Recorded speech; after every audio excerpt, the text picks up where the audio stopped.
Hello दोस्तों, नमस्कार। कैसे हैं आप लोग। आज मैं आप लोगों को एक बहुत ही अच्छी कहानी सुनाऊंगी और वो कहानी है मुंशी प्रेमचंद की। मुंशी प्रेमचंद को कहानियों का सम्राट कहा जाता है। इन्होंने कई सारी कहानियाँ और बहुत सारे उपन्यास लिखे हैं। जैसे कि आपने इनका उपन्यास पढ़ा होगा तो उसमें गोदान गबन ये सब उपन्यास हैं जो बहुत ही मार्मिक चित्रण किया गया है, जो आपके मन को छू जाएंगी। इनके कहानियों को अगर समय मिले तो एक बार आप ज़रूर पढ़िए, सुनिए और पढ़िए। तो आज हम उनके कहानी के बारे में बताएंगे, लेकिन कहानी से पहले हम ये बताते हैं कि मुंशी प्रेमचंद की जितनी भी कहानियाँ हैं उसमें एक देहाती भाषा, मुहावरे, सभी चीज़ों का प्रयोग किया गया और देहात की चीज़ों, खासकर गांव के चीज़ों का उन्होंने बखूबी से वर्णन किया है, चित्रण किया है और दिखाया है कि पहले कैसे सब कुछ होता था, साहूकार कैसे होते थे या क्या है, या लोग गरीबी में कैसे रहते थे। तो चलिए आज इस कहानी के माध्यम से बताते हैं। आज हम आप लोगों को जो कहानी सुनाएंगे उस कहानी का नाम है बलिदान। बलिदान कहानी में आप सुनेंगे तो आपको पता चलेगा कि इसमें क्या बताया गया कि पहले गरीबी कैसे होती थी, पहले साहूकार लोग अपना राज कैसे चलाते थे, पहले लोग खेती के लिए क्या क्या नहीं करते थे, पहले लोगों के पास खाने के 2 टाइम के सही से अनाज नहीं होते थे। तो चलिए इसी सिलसिला को आगे बढ़ाते हुए हम आपको एक कहानी सुनाते हैं और आप लोग कहानी को सुनिए। मनुष्य की आर्थिक अवस्था का सबसे ज़्यादा असर उसके नाम पर पड़ता है।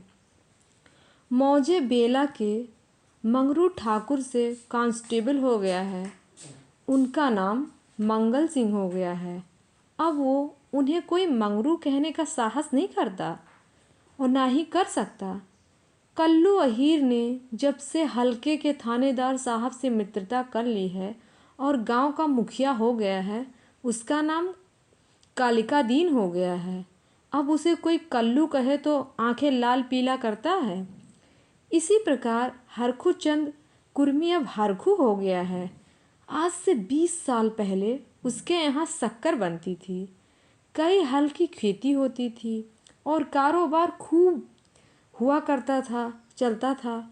लेकिन विदेशी शक्कर की आमद ने उसे मटिया मेट कर दिया। धीरे धीरे कारखाना टूट गया, जमीन टूट गई, ग्राहक टूट गए और वह भी टूट गया। 70 वर्ष का बूढ़ा जो एक तकिएदार माचे पर बैठा हुआ नारियल पिया करता था, माचे नहीं मचान पर, अब सिर पर टोकरी लिए खाद फेंकने जाता है। परंतु उसके मुंह पर भी एक प्रकार की गंभीरता, बातचीत में अब भी एक प्रकार की अकड़, चाल ढाल में अब भी एक प्रकार का स्वाभिमान भरा हुआ है।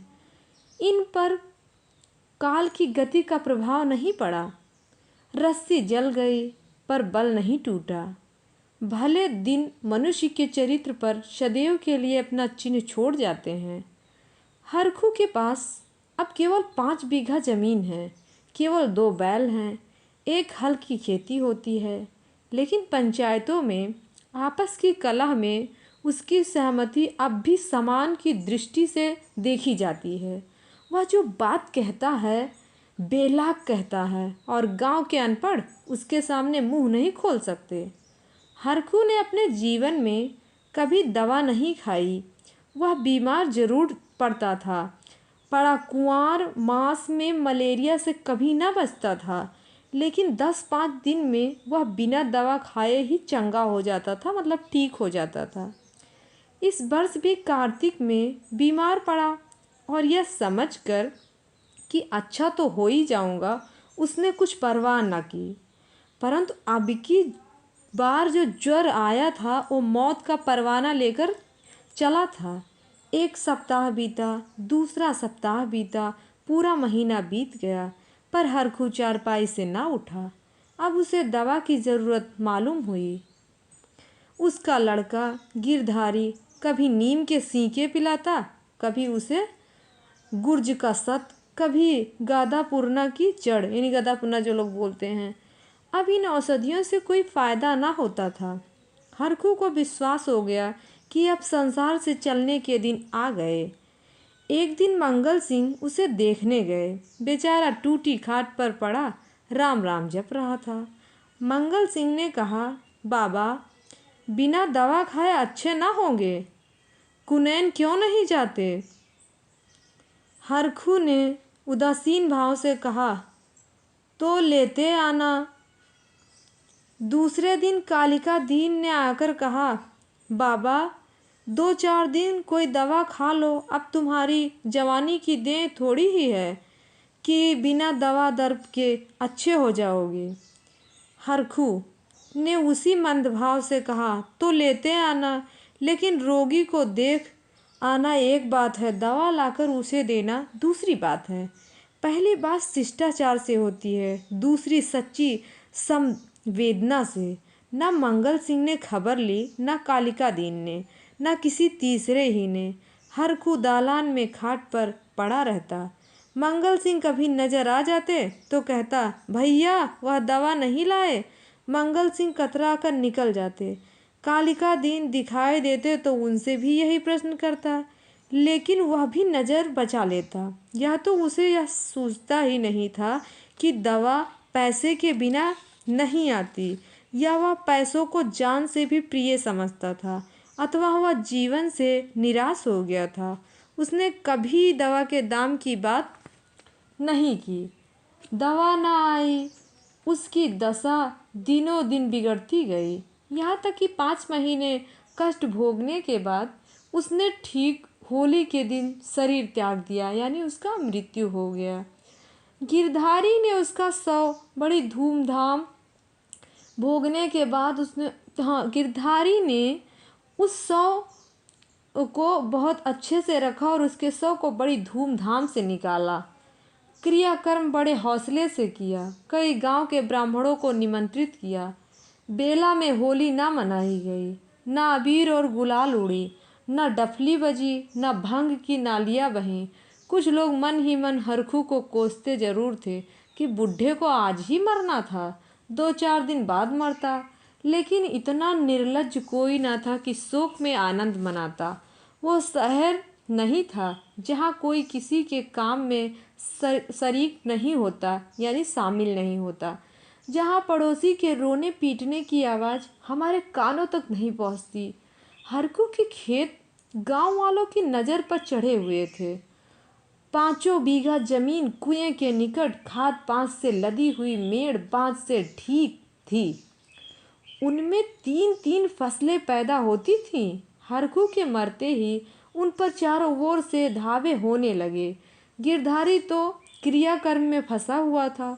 उधर गांव के मनचले किसान लाला ओंकार नाथ को चैन न लेने देते थे।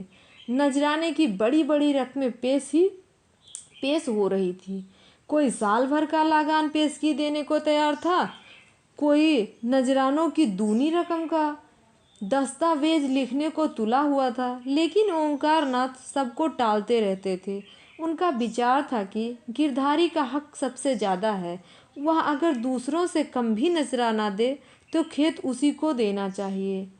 अस्तु जब गिरधारी क्रियाकर्म से निवृत्त हो गया और चैत का महीना भी समाप्त होने को आया, तब जमींदार साहब ने गिरधारी को बुलवाया और उससे पूछा, खेतों के बारे में क्या कहते हो? गिरधारी ने रोकर कहा, उन्हीं खेतों ही का आसरा है, जोतूंगा नहीं तो क्या करूंगा? ओंकारनाथ, नहीं, जरूर जोतो, खेत तुम्हारे हैं, मैं तुमसे छोड़ने को नहीं कहता हूँ।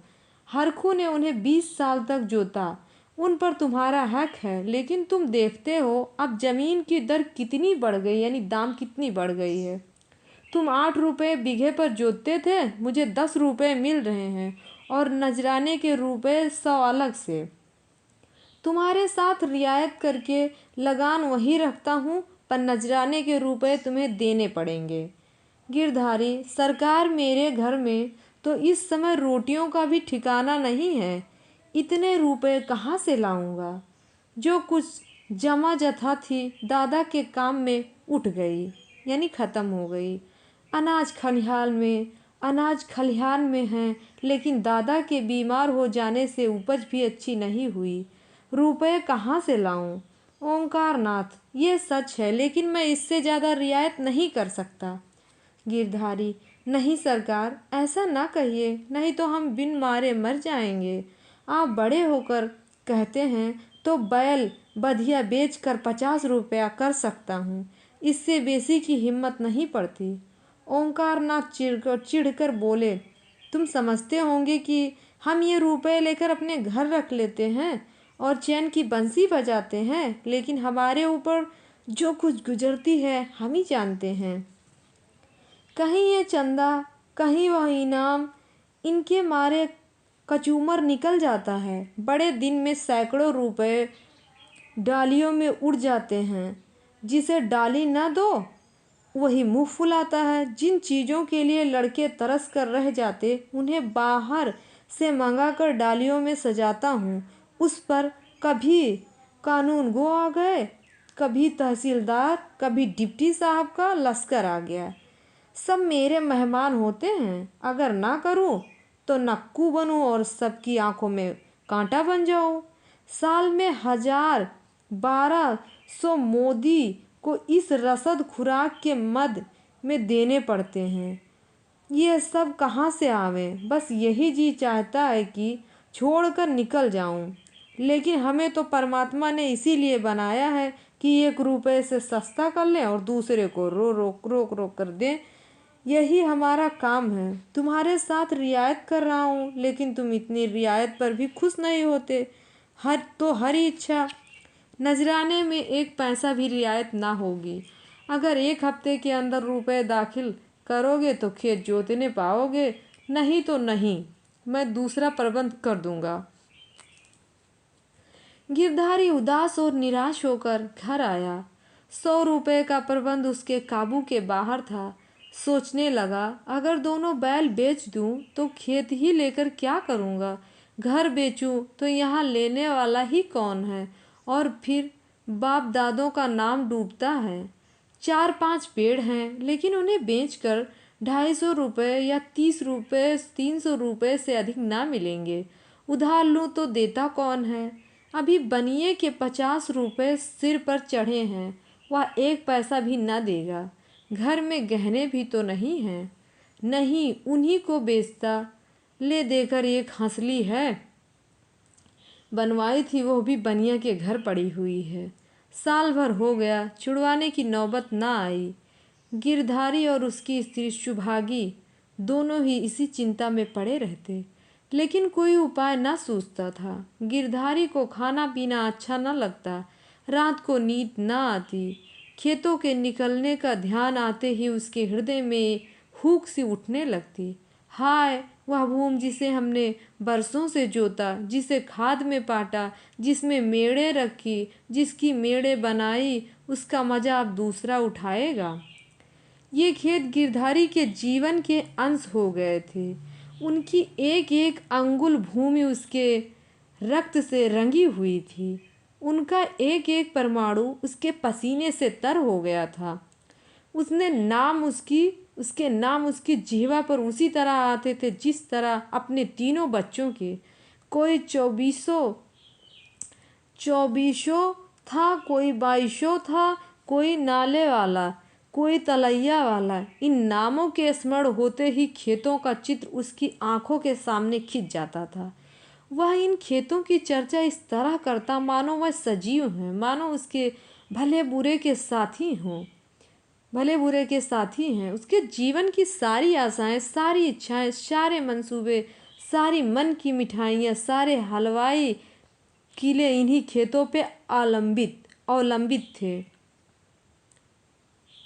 इसके बिना वह जीवन की कल्पना ही नहीं कर सकता था, और वह ही अब हाथ से निकल जाते हैं। वह घबरा कर घर से निकल जाता और घंटों उन्हीं खेतों की मेड़ों पर बैठा हुआ रोता, मानो उससे विदा हो रहा हो। इस तरह 1 सप्ताह बीत गया और गिरधारी रुपये का कोई बंदोबस्त ना कर सका। 8वें दिन उसे मालूम हुआ कि कालिका दीन ने 100 रुपये नजराने देकर 10 रुपये बीघे पर खेत ले लिए। गिरधारी ने एक ठंडी सांस ली। एक क्षण बाद वह अपने दादा का नाम लेकर बिलख बिलख कर रोने लगा। उस दिन घर में चूल्हा नहीं जला। ऐसा मालूम होता था मानो हरखू आज ही मरा। लेकिन शुभांगी यों चुपचाप बैठने वाली स्त्री न थी। वो क्रोध से भरी हुई कालिका दीन के घर गई और उसकी स्त्री को खूब लथेड़ा। कलका बानी आज का सेठ खेत जोतने चले हैं, देखे कौन मेरे खेत में हल ले जाता है, अपना और उसका लहू एक कर दूं। पड़ोसियों ने उसका पक्ष लिया। सब तो है, आप आपस में यहाँ चढ़ा उतरी नहीं करना चाहिए। नारायण ने धन दिया तो क्या गरीबों को कुचलने या कुचलते फिरोगे। शुभांगी ने समझा, मैंने मैदान मार लिया। उसका चित्त शांत हो गया। किंतु वही वायु जो पानी में लहरें पैदा करती हैं, वृक्षों को जड़ से उखाड़ डालती हैं। शुभांगी तो पड़ोसियों की पंचायत में अपने दुखड़े रोती और कालिका दीन की स्त्री से छेड़ लड़ती। इधर गिरधारी अपने द्वार पर बैठा हुआ सोचता, अब मेरा क्या हाल होगा, अब यह जीवन कैसे कटेगा। ये लड़के किसके द्वार पर जाएंगे। मजदूरी का विचार करते ही उसका हृदय व्याकुल हो जाता। इतने दिनों का तक स्वाधीनता और सम्मान का सुख भोगने के बाद अधम चाकरी की शरण लेने के बदले वह मर जाना अच्छा समझता था। वह अब तक गृहस्थ था। उसकी गणना गांव के भले आदमियों में थी। उसे गांव के मामले में बोलने का अधिकार था। उसके घर में धन न था पर मान था। नाई बढ़ई कुम्हार पुरोहित भाट चौकीदार ये सब उसका मुंह ताकते थे। अब यह मर्यादा कहाँ। अब कौन उसकी बात पूछेगा, कौन उसके द्वार पर आवेगा। अब उसे किसी के बारे में या उसे किसी के बराबर बैठने का, किसी के बीच बोलने का हक नहीं रहा। अब उसे पेट के लिए दूसरों की गुलामी करनी पड़ेगी। अब पहर रात रहे कौन बैलों को नाद में लगावेगा। वह दिन अब कहाँ जब गीत गा गा कर हल चलाता था। अपने लहलहाते हुए खेतों को देखकर फूला न समाता था। खलिहान में अनाज का ढेर सामने रखे अपने को राजा समझता था। अब अनाज के टोकरे भर भर कर कौन लावेगा। अब खेत कहाँ, बखार कहाँ, यही सोचते सोचते गिरधारी की आंखों में आंसू की झड़ी लग जाती थी। गांव के 2-4 सज्जन जो कालिका दीन से जलते थे, कभी कभी गिरधारी को तसल्ली देने आया करते थे, पर वह उनसे भी खुलकर न बोलता। उसे मालूम होता था कि मैं सबकी नज़र में गिर गया हूँ। अगर कोई समझता कि तुमने क्रियाकर्म में व्यर्थ इतने रुपए अगर कोई समझाता कि तुमने इतने क्रियाकर्म में इतना व्यर्थ रुपए उड़ा दिए तो उसे बहुत दुख होता। वह अपने उस काम पर जरा भी ना पछताता। मेरे भाग्य में जो लिखा है वह होगा, पर दादा के ऋण से उऋण हो गया। उन्होंने अपनी जिंदगी में 4 बार खिलाकर खाया, क्या मरने के पीछे उन्हें पिंडे पानी को तरसाता। इस प्रकार 3 मास बीत गए और आषाढ़ आ पहुंचा। आकाश में घटाएं आईं, पानी गिरा। किसान हल जुए ठीक करने लगे। बढ़ई हलों की मरम्मत करने लगा। गिरधारी पागल की तरह कभी घर के भीतर जाता, कभी बाहर आता। अपने हलों को निकाल निकाल देखता, उसकी मुठियाँ टूट गई हैं, इसका फल ठीला हो गई है, जुए में सैला नहीं है। यह देखते देखते वह एक क्षण अपने को भूल गया।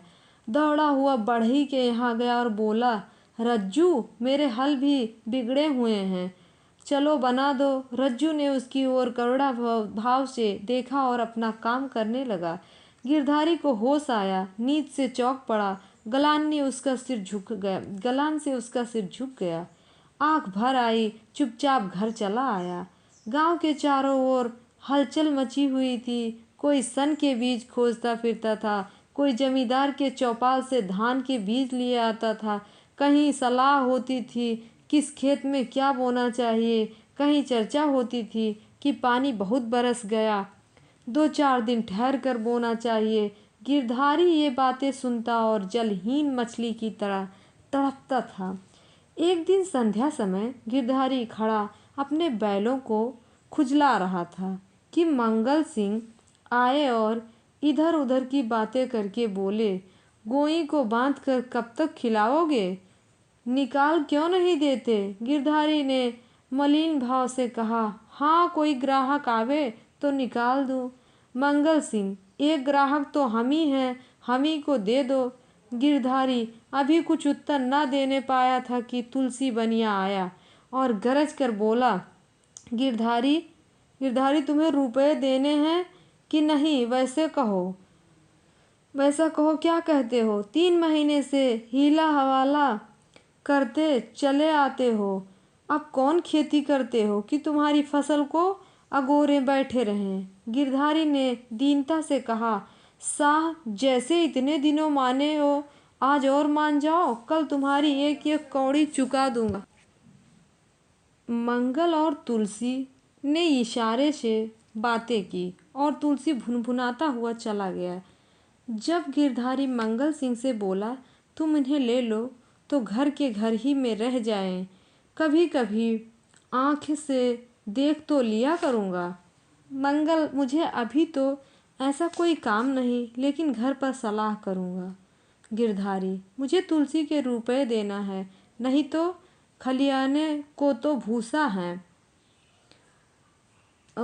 खलिहान में भूसा रखा हुआ है और मेरे पास खिलाने को भूसा है। मंगल, यह बड़ा बदमाश है, कहीं नालिश ना कर दे। सरल हृदय गिरधारी धमकी में आ गया।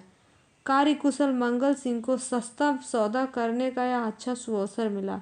80 रुपये की जोड़ी 60 रुपये में ठीक कर ली। गिरधारी ने अब बैलों को न जाने किस आशा से बांध कर खिलाया था। आज आशा का वह कल्पित सूत्र भी टूट गया। मंगल सिंह गिरधारी की खाट पर बैठे रुपए गिन रहे थे और गिरधारी बैलों के पास विषादमय नेत्रों से उन्हें मुंह की ओर ताक रहा था।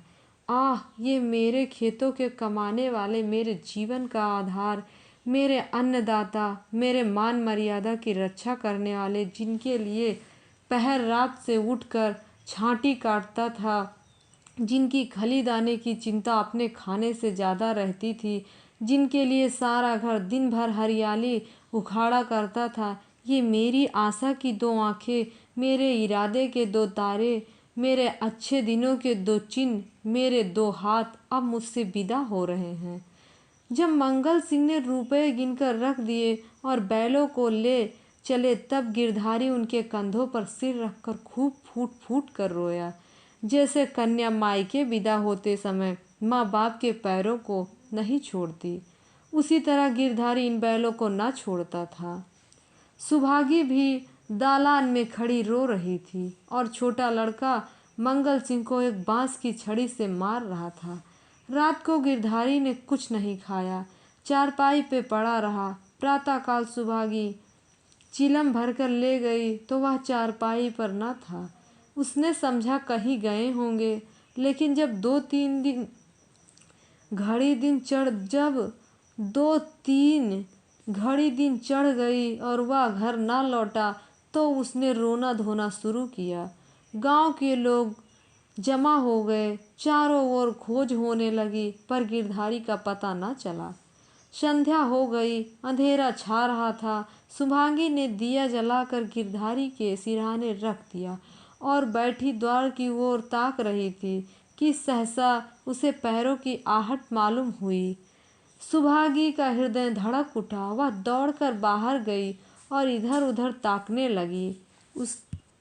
उसने देखा कि गिरधारी बैलों की नाद के पास सिर झुकाए खड़ा है। सुभागी बोल उठी, घर आओ, वहाँ खड़े क्या कर रहे हो? आज सारे दिन कहाँ रहे? यह कहते हुए वह गिरधारी की ओर चली। गिरधारी ने कुछ उत्तर न दिया। वह पीछे हटने लगा और थोड़ी दूर जाकर गायब हो गया। सुभागी चिल्लाई और मूर्छित होकर गिर पड़ी। दूसरे दिन कालिका दिन हल लेकर अपने खेत पहुँचे। अभी कुछ अंधेरा था। बैलों को हल में लगा रहे थे कि एकाएक उन्होंने देखा कि गिरधारी खेत की मेड़ पर खड़ा है। वही मिजई, वही पगड़ी, वही सोटा। कालिका दीन ने कहा, अरे गिरधारी, मर्दे आदमी, तुम यहाँ खड़े हो? और बेचारी सुभागी हैरान हो रही है, कहाँ से आ रहे हो? यह कहते हुए बैलों को छोड़कर गिरधारी की ओर चले।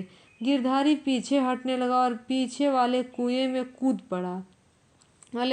कूद पड़ा। कालिका दीन ने चीख मारी और हल बैल वहीं छोड़कर भागा। सारे गांव में शोर मच गया और लोग नाना प्रकार की कल्पनाएं करने लगे। कालिका दीन को गिरधारी वाले खेतों में जाने की हिम्मत ना पड़ी। गिरधारी को गायब हुए 6 महीने बीत चुके हैं।